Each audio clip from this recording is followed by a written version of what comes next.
What are the biggest problems youth face in Rwanda today in agribusiness? Okay, so a number of them, because as you know, youth basically have no enough land for agriculture activities. So the access to land still limits the youth to engage much more than they are today. We also see challenge of access to finance, including raising capital for starting up, since the financial institutions are reluctant to provide it to youth. So you find it a big challenge also, the challenging youth. We also got into access to market. Now, I produce a little, but accessing standards remain a limit to go to market, from local to export market, regional, continental, international. So I will need standards to ensure a good quality. So the requirements, those I will mention, including premises, the product itself, the personnel you're using to acquire standards. It requires some amount of money that is hard for youth to access. So a number of challenges. However, there are also opportunities that government set, but those are the main challenges youth face within agri-food system. That's amazing. Did you know Rwanda is known as the land of 1,000 hills? And of these hills, farming is more than survival. It's a story of innovation, resilience, and good. From world-class Arabica coffee to the life-changing Girinka, 1 cow per family program, agriculture is the backbone of Rwanda's development. Good day, I'm Ayon and welcome to AGRICDECK. On today's episode, we are in Rwanda, where agriculture is not just a livelihood, it's the heartbeat of the economy.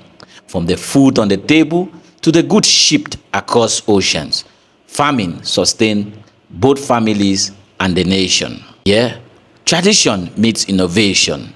Old farming techniques blends with new technologies, making Rwanda a leader in sustainable agriculture. The future of Rwanda's agriculture is in the hands of its youth. With support from RYAF, young farmers are proving that agriculture is not just a tradition, it's a business, a career, and a way forward. We decided to visit RYAF, which is Rwanda Youth in Agribusiness Forum, and had a discussion to understand the intricacy and the importance of RYAF.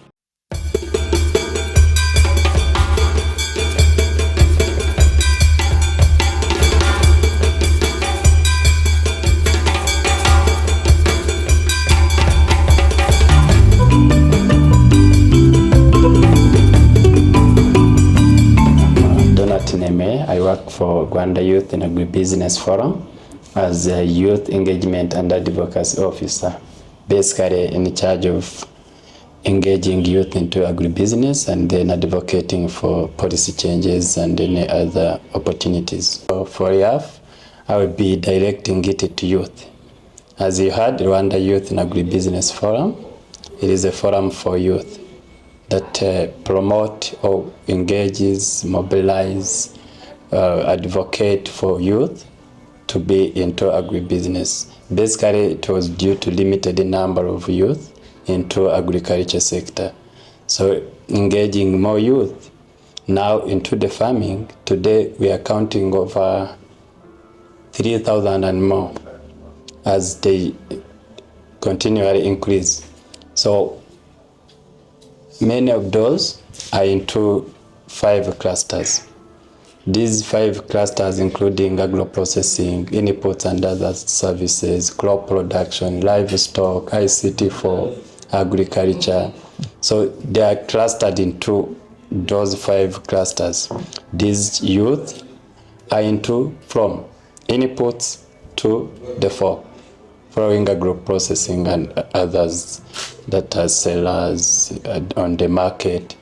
So they're engaged into those clusters within farming or agri-food system within the country. So basically, they base on the set priorities for the government through the Ministry of Agriculture and Animal Resources. Then they implement depending on the priorities of the government. That's amazing. Are you guys a non-governmental or a governmental organization? We're non-government organization. However, we partner with government ministries, including the host, the Ministry of Agriculture and Animal Resources. We do also partner with Ministry of Public Services and Labor.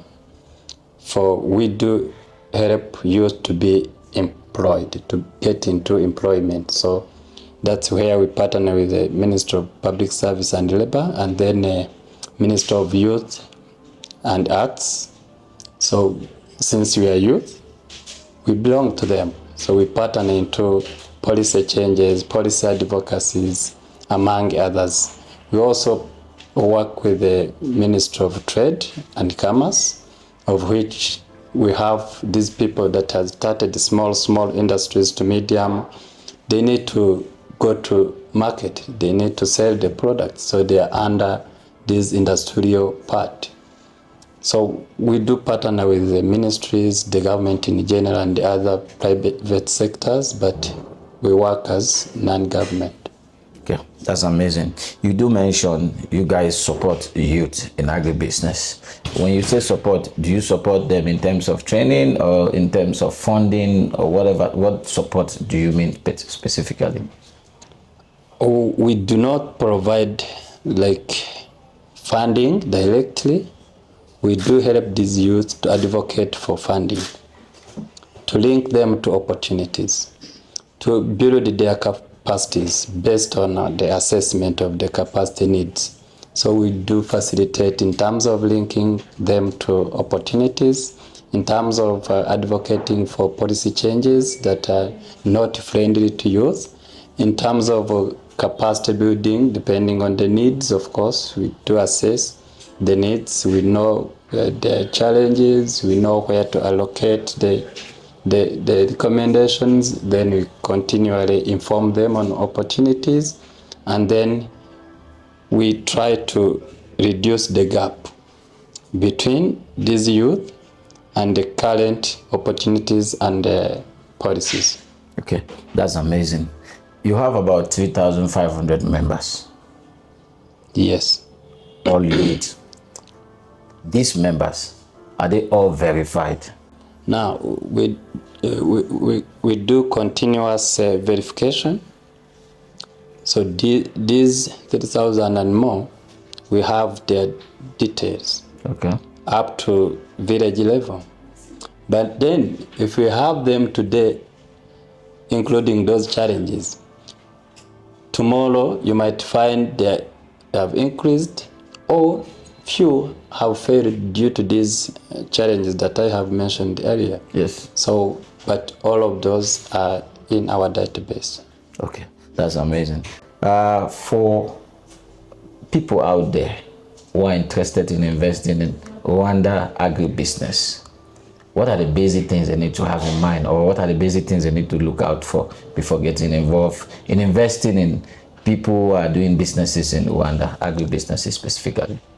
Now, their general or basic needs you need to do is to register business, go into Rwanda Development Board and register business. That's like common or normal. But then what we do is we have to even attract those outsiders, I call them that. It is after analyzing the gaps, specifically for within our members, there are the gaps. Now, I have this good idea that is applicable here in Rwanda. The land is fertile, maybe the policies are friendly, maybe the opportunities like the guidance is there, but then I have a little to invest into it.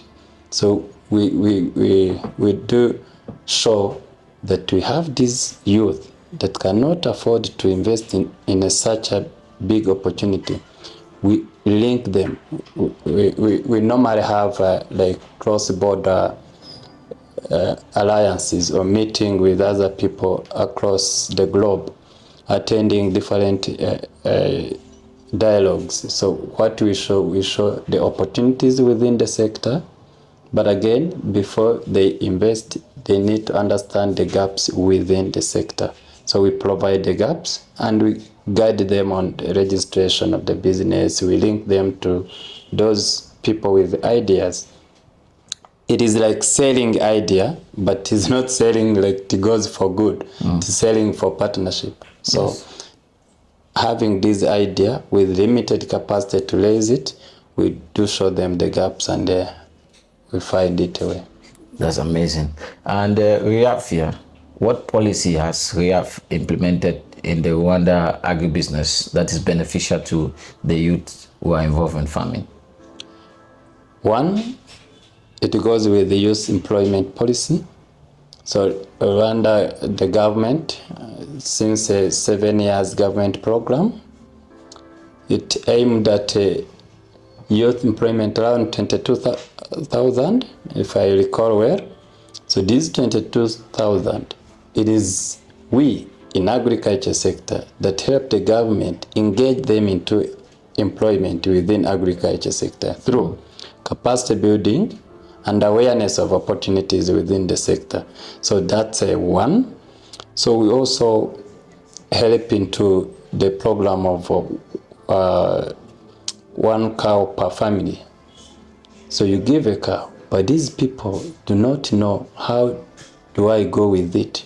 So the youth, the knowledge youth, go to make like to give basic skills for them to grow. We also implement like policies, including the dairy farm. We implement different projects.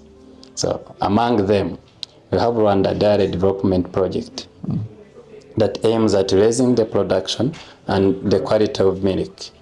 So we do also have a sustainable agriculture and crop intensification program, the SAIP, for nutrition, to reduce malnutrition. So we do also have the Kayonza irrigation and the watershed management to help these cooperatives, facilitating them to implement or to raise the production, crop production.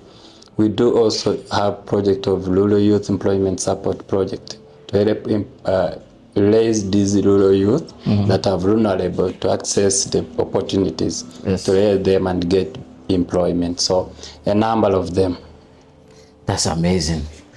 Rwanda, I've been to the north, the east, the west, and the south of Rwanda, and even Kigali. I see there's a problem of water scarcity. How does that have an impact in agriculture, in the Rwanda ecosystem?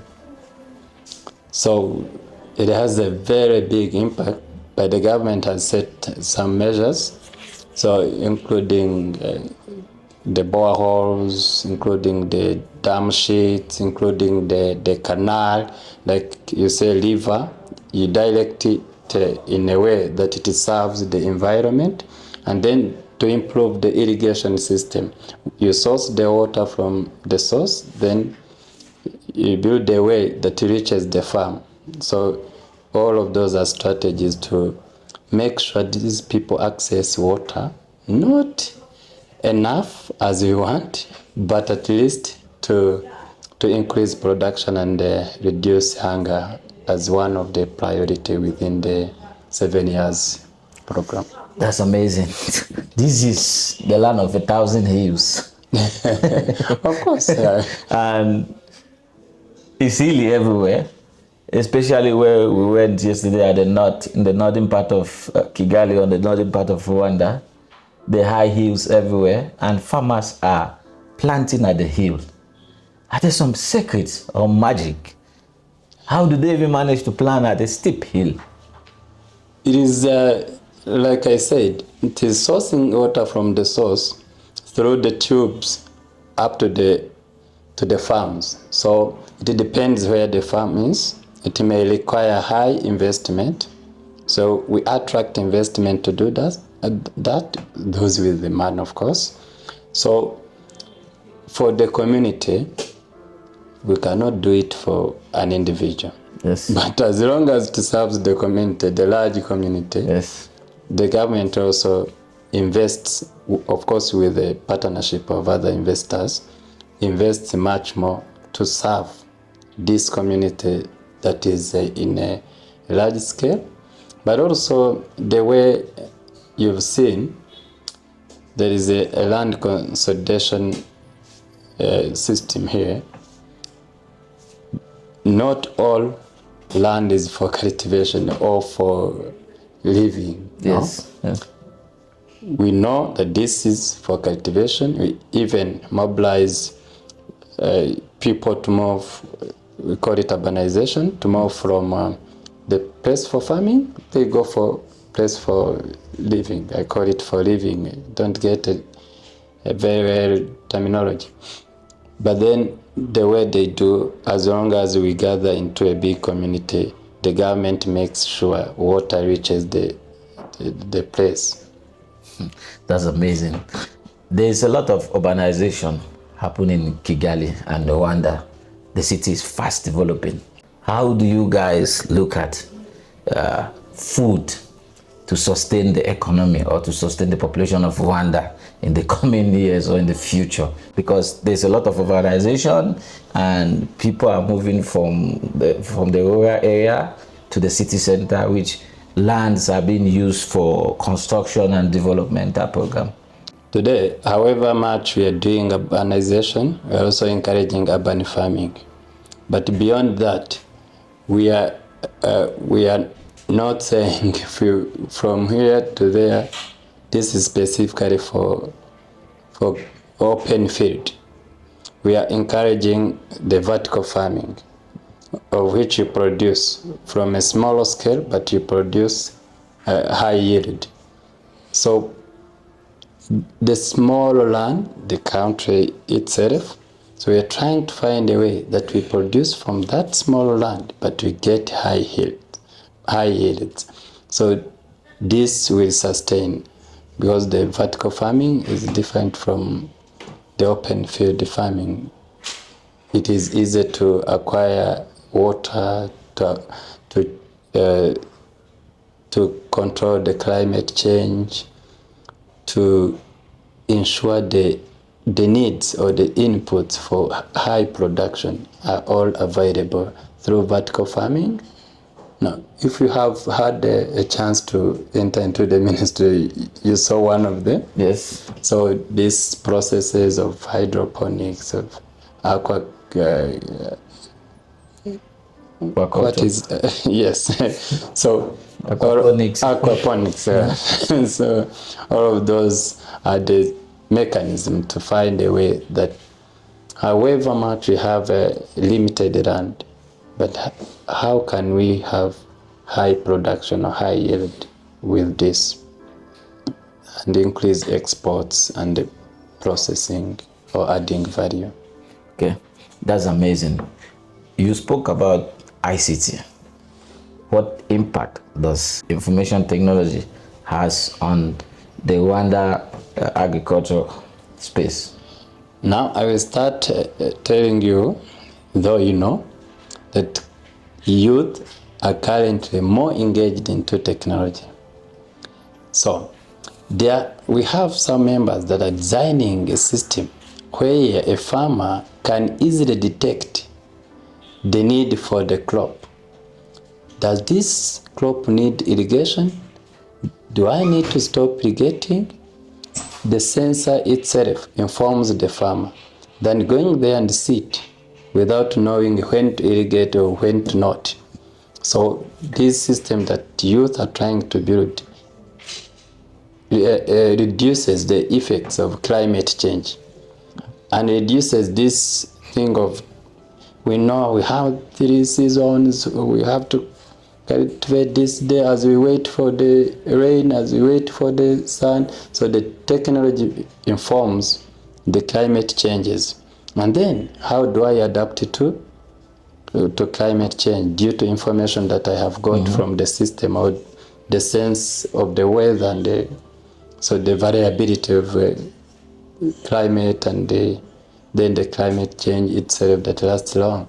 So you are informed on on the weather and the climate itself, so you know what to do due to the ICT for agriculture that has been used into the system, and even for the irrigation part and for the mechanization. So all of those are being adapted within the country to support the farmers to ensure the yields or the production is there. That's amazing. Thank you, brother. You've spoken about the beautiful part of RYAF and also some challenges that are happening in the agri space in Rwanda. Are there opportunities for RYAF to collaborate with media houses to amplify agriculture for the youth? You know, you can have a good product, but if it's not known, people don't get empowered, people don't get involved. Are there some opportunities, or are there is RYAF collaborating with some media houses to amplify the message so that youth can be empowered into getting into agri-business? Well, one is finding solution for yourself. We do have social media platforms that are active. Maybe it is an opportunity for us being a youth organization, so we are active on social media platforms. Second, we do have a space on Rwanda Broadcasting Agency that is every Tuesday. Depending on the rising issue or the current opportunities, we do use the spot, and we inform people, but specifically youth, because they normally face, they are vulnerable than the rest of the category. So we use also that opportunity. And again, from those that are set, we work with other radio stations, depending on the issue we want to inform or to advocate for. So we do a lot of collaboration with the media houses. That's amazing. And do you guys have members or workers in all the districts or all the regions of Rwanda? Yes, we do have a structure that starts from the General Assembly, including all members within the forum, and they are all in all the districts up to the sector and the village level. So those are the members. But we also have the youth who are employees that support cooperatives. Like I said, the projects that we do implement. So they are scattered into different regions, supporting the farmer cooperatives, supporting into implementation of the strategies and policies within the ministry. So we are covered enough within the country. Okay, that's amazing. Most businesses, most agri-businesses failed within the first 5 years. What do you think is a major cause of failure for those businesses? Now, one is starting with a little or not enough capital. Second is the pressure to engage into business, but not knowing the requirements, of which is one of the best key we do when we go to universities for the awareness. Showing opportunities, we also help them into doing a cost-benefit analysis and a profitability analysis, designing a business plan for them. So, majorly youth or majorly business in general, people, if they start without having a business plan, just having an idea, and I have seen my colleague doing so, I can also do. They fail. Not even 5 years, as you said, even 2 or 1, they fail. But understanding the requirements for business, Of course, as we do capacity building, we include all of them because of the needs. But then the pressure to engage into the business remain an issue before you consult and before you understand the sector you are investing in. Okay, that's amazing. Everyone wants to be involved in agriculture and farming. Are there some techniques or are there some methods through your training teaching these youths about safe farming and not just farming? During this capacity building, we do make sure that we have a demo plots to ensure this is productive. But for the failures, I don't know, but we don't use that to maybe showcase a space that this has failed. But we know if a certain farmer or member fails and we know why, we use it as a learning lesson to inform others. If we invest in this, we need this not to be like this one. Okay, that's amazing. Do you think every farming method is profitable, or are there some particular farming that are more profitable than the others? Not every farming system is profitable, but again, you may not get profit due to you personally or other influences, including the climate change, including other uncontrollable circumstances. But again, depending on the way you enter into it, you get benefits, and depending on also the patience you have. Some people will need to get benefit within or profit within 1 year, so which is mostly not. So it depends on the way you approached and the system you used, depending on value chain, because the value chains have got different systems of farming. Yes. So it will depend on the value chain and your approach and your patience and the opportunities available. That's amazing. Working in Rwanda, I see the youth especially who are involved in farming want to do the complete value chain. Does that have an impact on their profit, or is it more challenging going to the complete value chain? Actually, that's a part of what we do when we do mentorship to youth. So you have one business, but the services you offer are more than 10 services. There is no single service that you offer at a peak or to get enough profit. Yes. But you just get little for each service. At the end of the day, you will fail. So we do advise you to concentrate on what gives you more profit and what is has limited consequences or limited challenges to grow or to prosper. So if we go with you, you may not understand it within 1 week, but the way we go with you through mentorship, you finally get to know through the records you keep, because we do advise them to keep records as part of the requirements to access finance. So the way you do records, you keep your records, you will understand after a month to know, though I was giving 10 services, this one is profitable than others. So you channel the way that is profitable and you leave others. That's amazing. Most people see agriculture as agriculture, but you are changing that narrative that youth should be involved in agribusiness rather than agriculture. Does that have an impact already on them?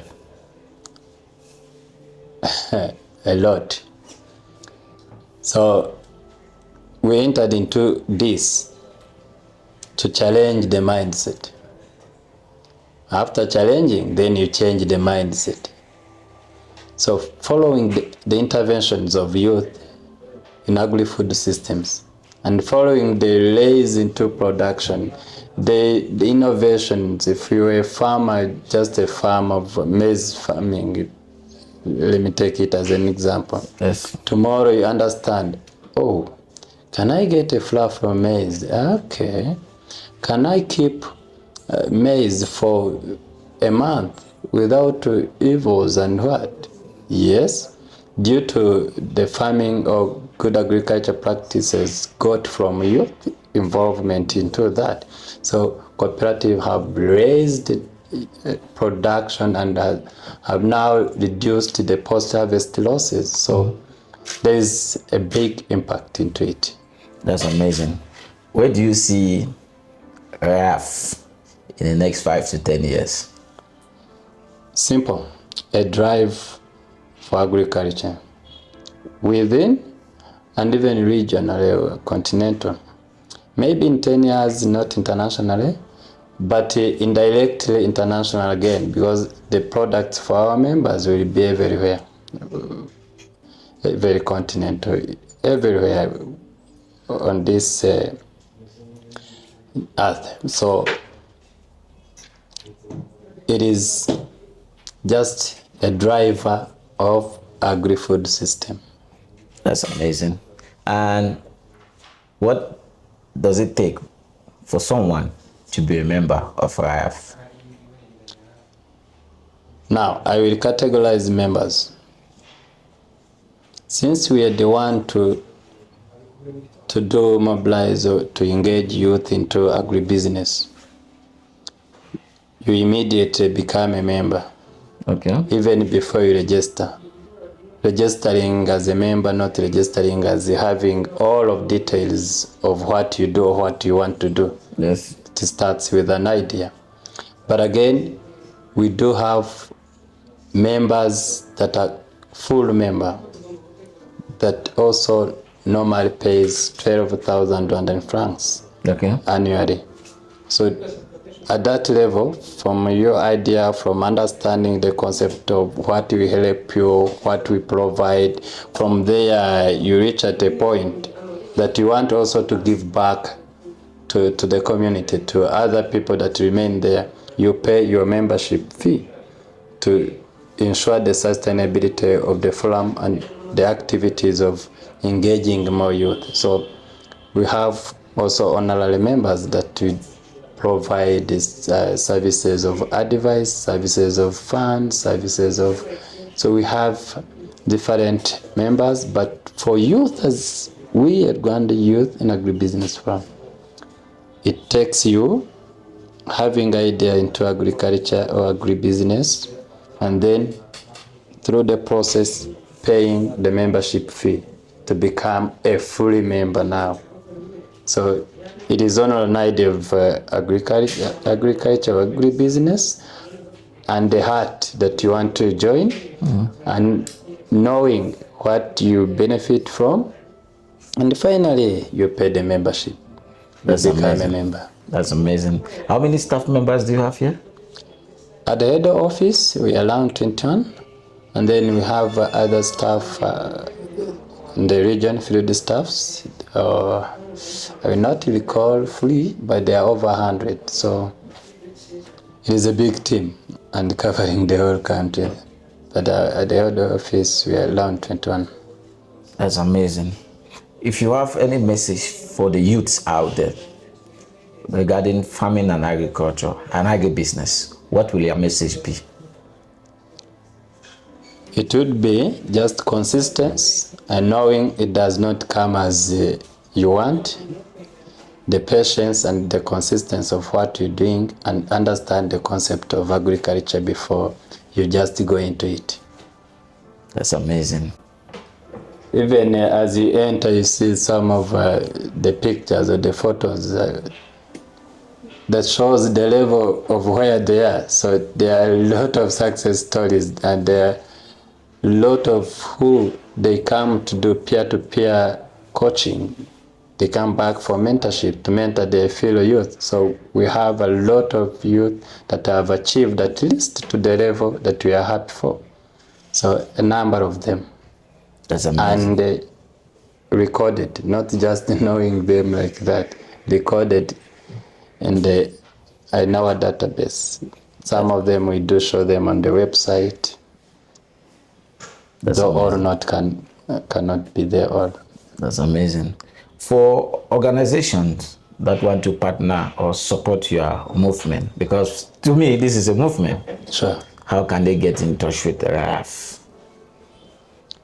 One is knowing us through our website. Then from there, of which it is www.ryaf.rw. So from there, you approach. We do have a discussion with you. We show you the opportunities available, the way we can engage.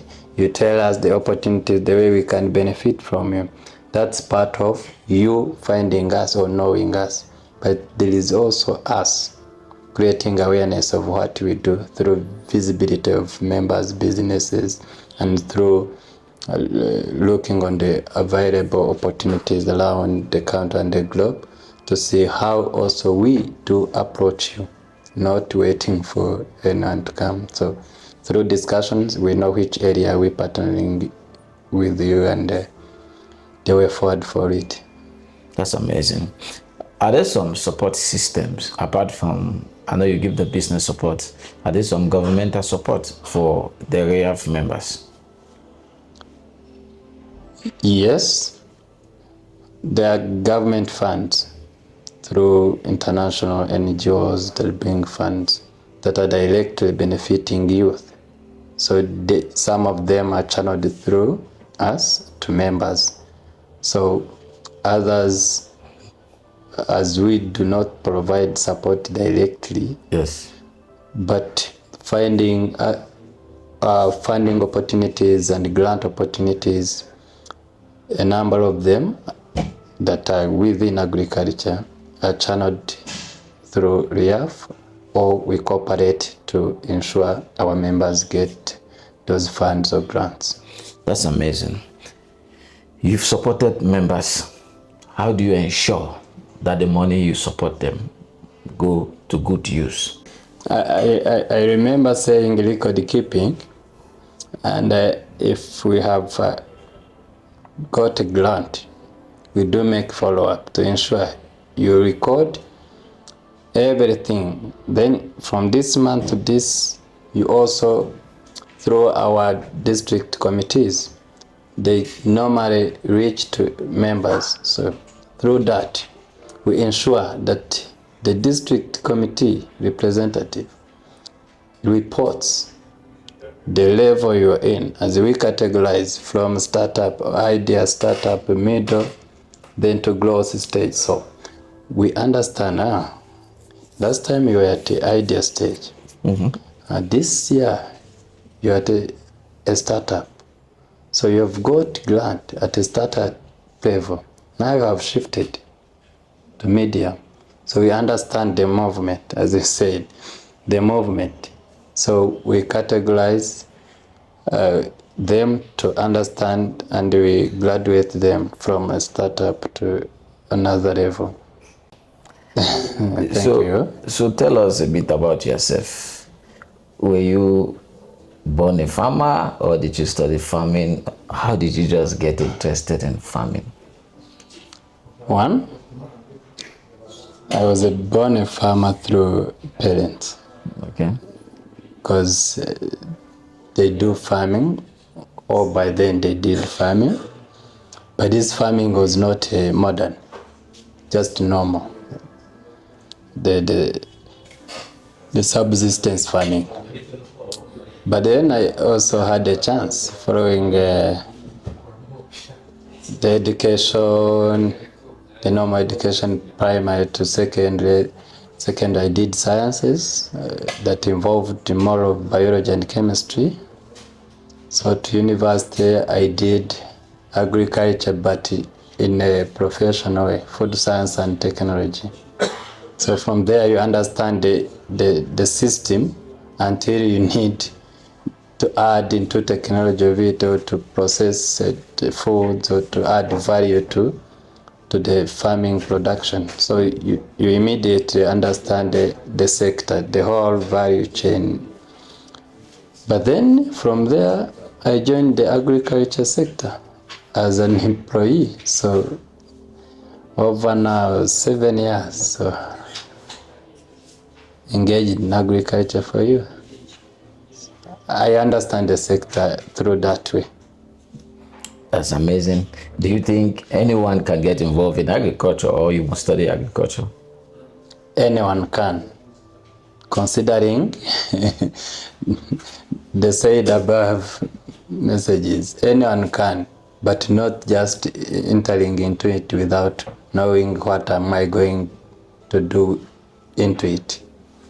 So, thank you so much for having us. You're welcome. We wish you the very best in your agricultural endeavors, your agricultural support. It's been an honor having you. Thank you. Thank you My so much. pleasure. Thank you. Dear viewers, thank you so much for watching. You heard it all from the RYAF member himself.